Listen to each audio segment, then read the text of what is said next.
Hello, I'm Dr. Eli Beracha. I'm a professor of real estate and the director of the Hollo School of Real Estate at Florida International University. Today I want to give you a few pieces of advice for first-time homebuyers.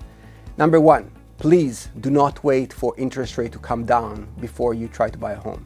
The reason is that when interest rates come down, prices of real estate will also go up and the competition will increase.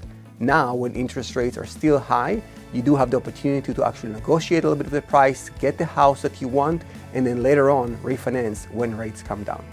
Number two, make sure that you are saving and putting aside money for maintenance and repairs. A lot of first-time home buyers overlook this expense.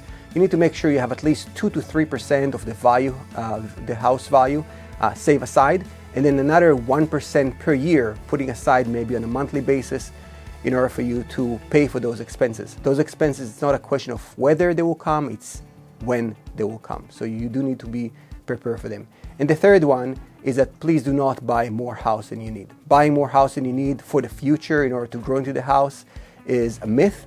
A lot of people do that because they believe that they're going to stay in the house for a very long time. The reality is a lot of young people, professionals, where opportunities are coming pretty fast and family changes coming fast, you probably will not stay in the house as long as you think you will. So buying too much house is probably just an expense that you don't need.